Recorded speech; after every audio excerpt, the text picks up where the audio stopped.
پھر بھی ماں باپ کو کچھ پڑی ہوئی نہیں ہے کہ میری بیٹی کہاں جا رہی، ٹیوشن کے نام پر، اسکول کے نام پر، سہیلی کے نام پر، اور جو ہے کہاں کے کس چیز کے نام پر جا کر جو ہے کہاں گل چھرے اڑا رہی ہے، اور کس کے ساتھ کیفے میں بیٹھ کر جو ہے کافی پی رہی، گھوم رہی ہے. ماں باپ کو کوئی فکر نہیں کہ کل قیامت کے دن اللہ پوچھے گا نہیں کیا اولاد کی تھی یہ حق ادا کیا؟ کیا اولاد کے لیے بینک بیلنس کی اتنی فکر کہ بینک بیلنس تو قارون کی خزانے کی طرح جمع کر لو اور جب دینے کا موقع آیا تو وہ اولاد ہی چھوٹ کر چلے جائے؟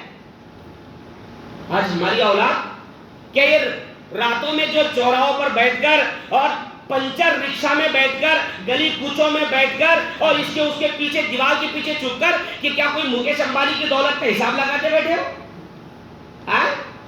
کہ کوئی قارون کا خزانہ جوڑ رہے تھے کہ کتنا خزانہ آئے گا تو اس میں سے کچھ پرسنٹ ہم کو مل جائے گا.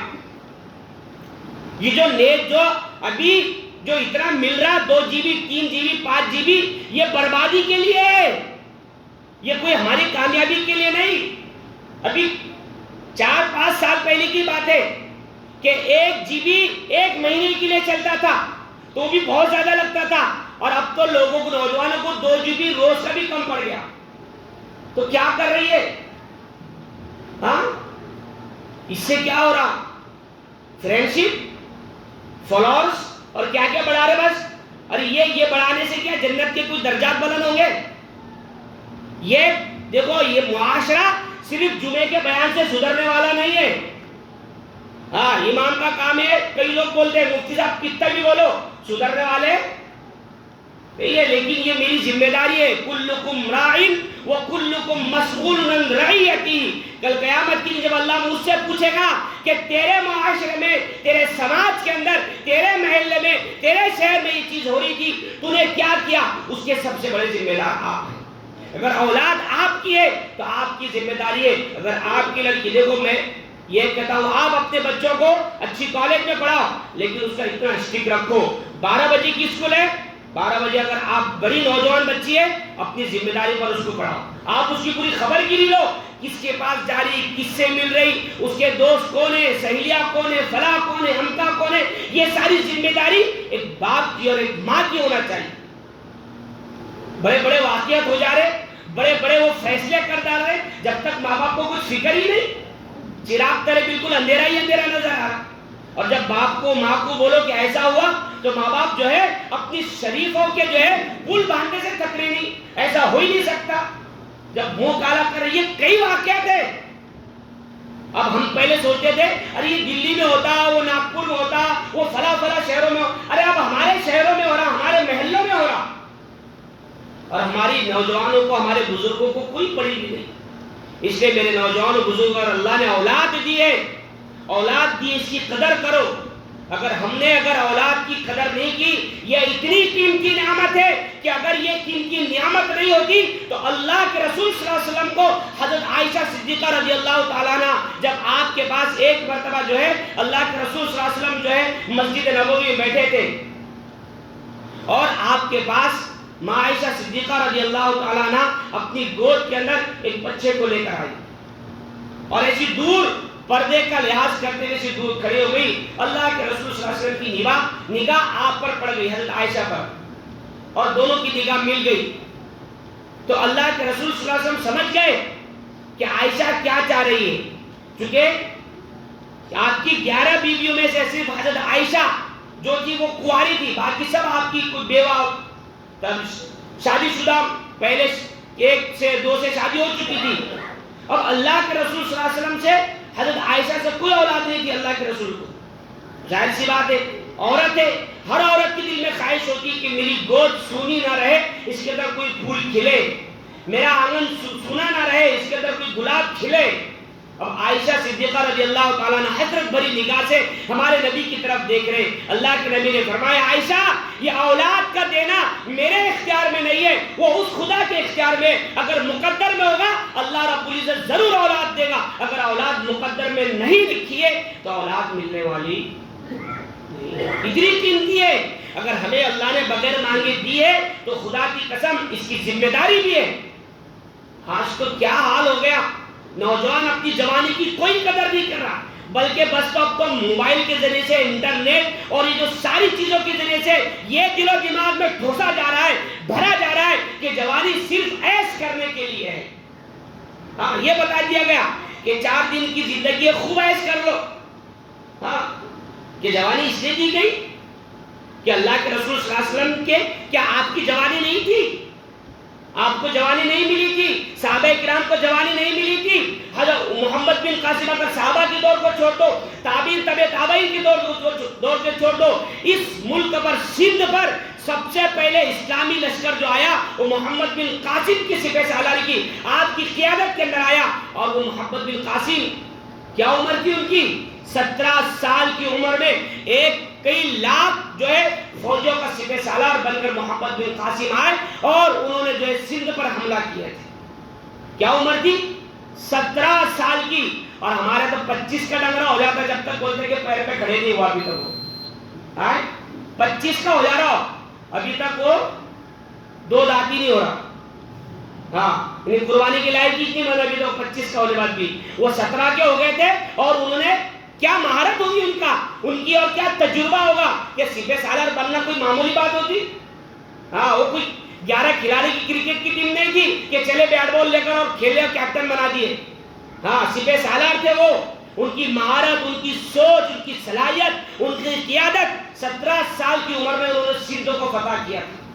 صلاح الدین ایوبی رحمۃ اللہ علیہ نے اپنی جتنی جنگیں لڑی وہ سب صرف جو ہے جوانی کے عالم میں لڑی۔ اور کتنے واقعات، طارق بن زیاد اور یہ سارے جو سپہ سالار جو اسلام کے مجاہدین ہیں، یہ سب جوانی کے اندر کارنامے۔ ہماری طرح وہ لوگ جو ہے نا راتوں کو جاگتے نہیں تھے۔ میرے نوجوان بزرگوں جو ہے اللہ نے جوانی دی ہے یہ عشق اور یہ فالتو چیزیں لڑانے کے لیے نہیں۔ آج دیکھو آپ نیٹ کیوں کھولو تو زیادہ آپ کو یہی آتے، یہ ایپ ڈاؤن لوڈ کر لو، وہ ایپ ڈاؤن لوڈ کر لو، یہاں یہ ملے گا، وہاں وہ ملے گا، فرینڈ شپ، یہ شپ، وہ شپ۔ ارے یہ اس میں رکھا کیا ہے؟ سوائے جوانی کو برباد کرنے کے کچھ نہیں ہے، چند وقت کا مزہ ہے۔ میرے نوجوانوں اگر اس کی قدر کر لو گے جوانی میں وہ لطف آئے گا کہ ایک لڑکے کو حسین خوبصورت لڑکی پاس وہ مزہ نہیں آتا جو ایک جوان کو اپنی جوانی کی حفاظت کرنے میں مزہ آئے گا۔ آپ کر کے تو دیکھو۔ آج اللہ کے واسطے میرے نوجوانوں بزرگوں 2 چیزیں، اگر جوان لڑکا ہے اپنے آپ کو ناپاک عشق سے جو ہے اپنے آپ کو بچا لو۔ ہاں ناپاک کوئی ضرورت نہیں، اپنی جوانی کی قدر کر لو، ورنہ وقت آئے گا جب جوانی کا استعمال کرنے کا وقت آتا ہے تو رونے کو آنسو نہیں پھرتے۔ اور کل قیامت کی دن اللہ کے پاس کیا جواب دیں گے؟ اللہ پوچھے گا، 5 سوال ہوں گے، اس میں سے ایک سوال یہ ہوگا کہ میں نے تم کو جوانی دیا تھا، اس کو کہاں خرچ کیا؟ کیا جواب دیں گے؟ نیٹ دیکھنے میں، فیس بک چلانے میں، راتوں کو جاگنے میں؟ راتوں کو جاگتا کو نہیں معلوم؟ جانوروں کے اندر صرف ایک جانور ہے جو راتوں کو جاگتا ہے اور دن کو سوتا ہے، وہ ہے الو۔ ہاں جو رات بھر جاگتا اور دن کو سوتا۔ آج ہمارا جوان یہی ہو رہا، اور ہم پھر کیا رونا روتے کہ وہ لوگ ترقی کر رہے، ایسے ترقی کر رہے۔ وہ ترقی کریں گے، وہ رات کو جلدی اٹھتے اور رات کو جلدی سوتے، صبح جلدی اٹھتے وہ 4 بجے۔ آج بھی دیکھو کچھ چیزیں دنیاوی اعتبار سے اللہ رب العزت کا نظام ہے کہ جو اللہ رب العزت کے فطرت پر چلے گا اللہ دنیاوی اعتبار سے ان کو کامیابی ضرور دیں گے۔ ہاں اللہ نے سب کے ساتھ، جیسے ہم اللہ کے بندے ہیں تو دوسرے مذہب کے ماننے والے بھی اللہ کے بندے ہیں۔ ہاں ایمان اور غیر ایمان کا فیصلہ یہ قیامت کے اوپر اللہ رب العزت نے چھوڑا ہے۔ ہم ایمان والے کل قیامت کی دن جنت ملے گی، اور وہ غیر ایمان والے کل قیامت کی دن اس کا فیصلہ ہوگا۔ لیکن دنیاوی اعتبار سے تو جو جیسا کرے گا اللہ اس کے ساتھ ویسا معاملہ کریں گے۔ ہم دنیاوی اعتبار سے رات کو 2 بجے تک جاگ رہے، 12 بجے تک سو رہے۔ اللہ رب العزت، نبی کریم صلی اللہ علیہ وسلم کی حدیث ہے، نوم الصبح یمنع الرزق، کہ صبح کا سونا روزی کو روکتا ہے۔ آج ہماری صبح 12 بجے ہوگی، پھر روزی کے پریشان نہیں ہوں گے تو کیا ہوں گے؟ ہمارے بچوں کے پڑھنے میں دماغ نہیں چل رہے تو رات کو جاگ کر صبح کیا کھاک دماغ چلیں گے؟ جب رات کو وہ 2 بجے تک وہ چیزیں دیکھے گا تو رات کو پھر وہی پریا خواب میں آنے والی، پھر پریا خواب میں آئیں گے تو پھر دین کیسے اچھا نکلے گا؟ پھر دین پر وہی ڈھونڈتے پھرتا ہو اور وہی جوانی برباد کر رہا۔ اس لیے میرے نوجوانوں اللہ کے واسطے اپنی جوانی کی قدر کر لو، ورنہ یہ جوانی جو ہے کب تمہاری ختم ہوگی تو احساس بھی نہیں ہوگا، اور ہو بھی نہ ایسا کہ 70 کا 60 کا ہو جاتا لیکن پھر بھی کالے کر کے گھوم رہا۔ 60 کا ہو گیا پھر بھی کالے کر کے گھوم رہا. تو پوچھو کیوں؟ اس کو یہ احساس ہی نہیں ہو رہا کہ میں بڈھا ہو گیا. ہاں بڑھاپے کا احساس ہی نہیں ہو رہا. اس کو کس نے بول دیا انکل تو ایسا غصہ آتا جیسا اس نے کسی ماں بہن کی گالی دے دیا اس کو. ہاں تو احساس ہی نہیں ہوگا. اس لیے اللہ کے واسطے. اور دوسری چیز سب سے اہم، اگر ہمارے گھر میں جوان بیٹی ہے، جوان لڑکی ہے، ہماری بہن، ہماری اپنی بچی، چچا کی لڑکی، دیکھو جو جن سے پردہ کرنا وہ تو بہت ضروری ہے، جو ہمارے محرم ہے، سگی بہن ہے، اپنی بیٹی ہے، تو دو چیزوں کے اعتبار سے ہمیں اپنی گھر کی بچیوں کے اوپر نگاہ رکھنا ہے. دیکھو اگر ہم اللہ کے رسول کو ایک چھوٹا سا واقعہ بتا دوں میں آپ کو. اللہ کے رسول صلی اللہ علیہ وسلم کے پاس ایک شخص آیا اور اس نے کہا کہ اللہ کے رسول، بہت ساری باتیں ہوئی، بعد میں اس نے کہا کہ اللہ کے رسول میں سب کروں گا لیکن مجھے زنا کرنے کی اجازت دیجیے. کیا دیجیے؟ زنا کرنے کی اجازت دیجیے. اب یہ بات سننا تھا کہ صحابہ کرام جو پاس میں بیٹھے ہوئے تھے وہ بالکل غصہ ہو گئے کہ اسی بات کر اللہ کے رسول سے زنا کرنے کی اجازت مانگ رہا ہے. اللہ کے رسول نے اشارے سے کہا کہ سب خاموش ہو جاؤ، کچھ کرنے دو. انہوں نے کہا کہ اچھا آپ کو زنا کرنے کی اجازت بولا؟ انہوں نے کہا ہاں. انہوں نے کہا کہ جس کیا آپ پسند کرتے ہو کہ آپ کی بہن سے کوئی زنا کرے، بدکاری کرے؟ انہوں نے کہا کہ نہیں، میں یہ پسند نہیں کرتا ہوں. انہوں نے کہا کہ پھر آپ بھی اگر کسی سے زنا کرو گے، بدکاری کرو گے تو وہ بھی تو کسی کی بہن ہوگی.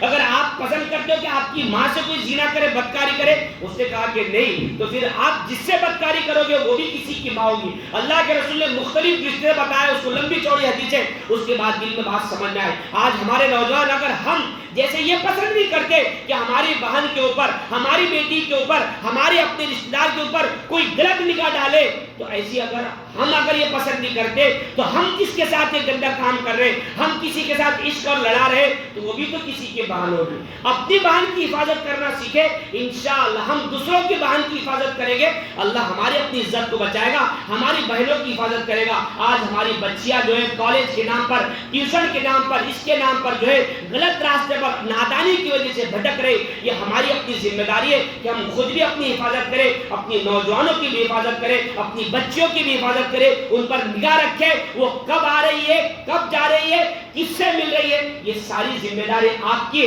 میں اپنی ذمہ داری کو چھوڑ کر آپ کے گھروں پر نہیں آؤں گا، آپ کی بچیوں کی حفاظت نہیں کروں گا. یہ آپ کی ذمہ داری ہے، ورنہ کل قیامت کے دن اگر جو ہے اللہ کے سامنے آپ جو ہے اللہ کے سامنے آپ کو جو ہے ناکام ہونا پڑے گا، اور اس وقت کے پچھتانے سے کچھ فائدہ نہیں ہوگا. اس لیے میرے نوجوان بزرگوں، آج کے حالات مسلمانوں کو ایک ہی سبق سکھا رہے کہ خدا کے واسطے اپنے آپ کو بنا لو، اپنی زندگی کو سدھار لو. وہ ابھی بھی موقع ہے، ورنہ جو ہے زندگی ایک مرتبہ موقع دیتی ہے، بار بار موقع نہیں دیتی ہے. یہ زندگی دی ہے، اس کو قیمتی بنا لو. شاعر نے بہت اچھے انداز میں کہا ہے، میں نے مانا میری آواز نہیں جائے گی، میں نے مانا میری آواز نہیں جائے گی، در و دیوار سے ٹکرا کر پلٹ آئیں گی. ان اندھیروں کا علاج کرو اب بھی کوئی، ان اندھیروں کا علاج کرو اب بھی کوئی، ورنہ یہ نسل اجالوں کو ترس جائے گی. اگر ہم چاہتے کہ ہماری نسلوں کے اندر اجالا ہو، اندھیرے سے وہ بچے، تو ہمیں اس کے لیے آگے بڑھنا پڑے گا، اپنی نسلوں کی ایمان کی حفاظت کرنا پڑے گی.